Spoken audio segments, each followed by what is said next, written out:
요즘 60대 넘어서도 일하시는 분들, 와, 정말 많으시죠? 그런데 혹시 이런 생각 해보셨어요? 나는 65세 넘었으니까 실업급여는 절대 못 받겠지? 하고 말이죠. 실제로 많은 분들이 그렇게 알고 계시는데 오늘 그 오해를 제가 명확하게 풀어드리겠습니다. 자, 이 질문에 많은 분들이 당연히 못 받지라고 생각하시는데요. 사실 정답은 좀 애매해요. 받을 수도 있고 못 받을 수도 있다거든요. 무조건 안 된다고 생각하셨다면 오늘 내용 끝까지 한번 들어보세요. 이게 그냥 그런가 보다 하고 넘길 일이 아니에요. 왜냐면요, 최근 통계를 보니까 65세 이상 근로자 4분 중에 무려 3분이 새로 일을 시작하신 분들이래요. 어렵게 다시 일을 시작하셨는데 혹시 모를 실직에 대비하려면 이 정보는 정말 꼭 알고 계셔야 합니다. 자, 그럼 도대체 뭘 기준으로 받을 수 있고 없고가 갈리는 걸까요? 대부분 나이 때문이라고 생각하시는데 사실 결정적인 건 따로 있습니다. 바로 고용보험에 언제 가입했냐, 바로 그 시점이에요. 네, 핵심이 바로 이겁니다.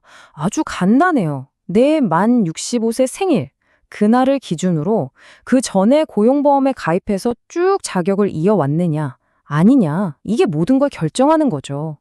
정말 간단하지만 가장 중요한 원칙입니다. 자, 여기 화면을 보시면 딱 두 가지 경우로 나뉘죠. 65세 넘어서 처음으로 고용보험에 가입하신 분, 그리고 그 이전부터 쭉 가입 상태를 유지해 오신 분, 보시는 것처럼 결과가 완전히, 정말 완전히 달라집니다. 여러분은 어느 쪽에 해당되실 것 같으세요? 먼저 좀 안타까운 시나리오부터 살펴볼게요. 만약에 만 65세 생일이 지나고 나서 처음으로 직장을 구해서 고용보험에 가입을 하셨다. 그러면 아쉽지만 현행법상으로는 실업급여를 받으실 수가 없습니다. 이게 그냥 법 조항이 그렇다는 게 아니라 실제로 정말 안타까운 사례가 있었어요.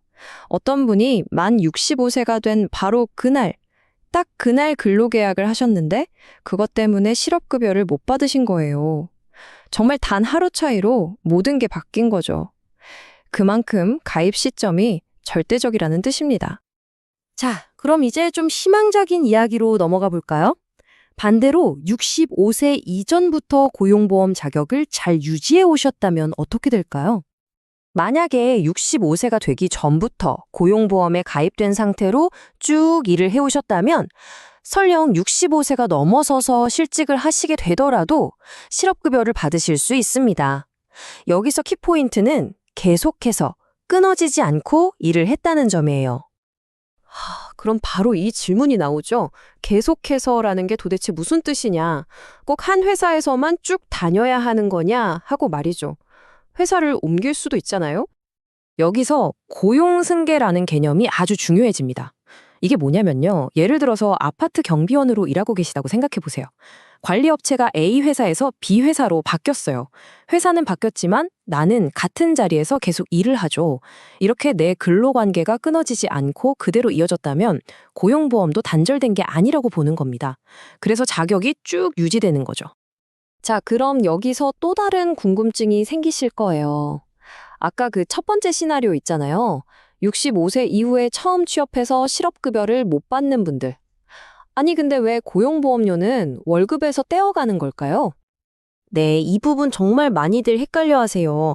내 월급 명세서에는 분명 고용보험료가 나가는데 정작 제일 중요한 실업급여는 못 받는다고 생각하면 좀 억울하게 느껴질 수도 있죠. 그런데 여기에는 다 이유가 있습니다. 이유는 바로 고용보험료의 구조에 숨어 있어요.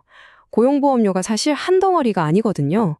크게 보면 실업급여를 위한 부분하고 고용 안정을 위한 부분, 이렇게 둘로 나뉩니다. 여기서 핵심은 65세 이후에 처음 취업하신 분은 근로자 본인이 내는 저 실업급여 부분 보험료는 아예 안 낸다는 겁니다. 면제가 돼요. 그러니까 정리를 해보면 이렇습니다. 근로자 본인은 실업급여에 해당하는 보험료는 안 내니까 사실 손해보는 건 아니에요. 대신에 회사, 즉 사업주가 내주는 고용안정보험료가 있거든요. 그것 덕분에 고용보험 시스템 안에는 계속 계시는 거고, 그래서 직업훈련 같은 다른 혜택은 받으실 수 있는 겁니다. 자, 이제 대략적인 내용은 다 파악이 되셨을 거예요. 그럼 이제 가장 중요한 건 뭐겠어요? 바로 내 상황은 어떤가 직접 확인하고 앞으로를 준비하는 거겠죠? 제일 확실한 방법은요, 직접 눈으로 확인하는 겁니다. 오늘 제가 설명드린 내용을 기억하시면서 고용보험 홈페이지나 근로복지공단 포털에 한번 꼭 들어가 보세요. 들어가셔서 내 전체 가입 이력을 쭉 살펴보시는 거예요.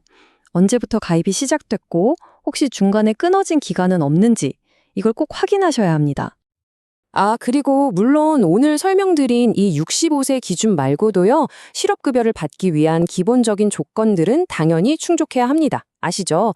뭐 내가 원해서 그만둔 게 아니어야 하고, 적극적으로 다른 일자리를 알아봐야 하고, 이런 일반적인 요건들도 다 갖춰야 한다는 점 잊지 마세요. 그리고 좀 희망적인 소식도 하나 있어요. 요즘은 워낙 오래 일하시잖아요. 이런 현실을 반영해서 지금 국회에서 고용보험 가입 연령 상한을 70세 미만으로 올리자는 법안이 논의되고 있다고 합니다. 시대가 변하니까 제도도 조금씩 바뀌고 있는 거죠. 자, 오늘 내용이 좀 복잡했을 수도 있는데 딱 하나만 기억하시면 됩니다. 제일 중요한 핵심. 여러분이 실업급여를 받을 수 있느냐 없느냐는 만 65세 생일 이전에 고용보험에 가입했고 그 관계가 단 한 번도 끊어지지 않고 쭉 이어져 왔는가. 바로 여기에 달려있다는 겁니다. 오늘 이야기를 하다 보니까 갑자기 이런 궁금증이 생기네요. 만약에 회사에서 정년퇴직을 했어요. 그리고 얼마 안 있다가 바로 그 회사에 계약직 같은 걸로 다시 들어가는 경우 있잖아요. 이럴 땐 어떻게 될까요? 이것도 정말 케이스가 다양할 것 같은데, 와, 이것도 나중에 한번 제대로 파고들면 정말 흥미로울 것 같습니다. 좋았다면 구독, 좋아요 눌러주세요.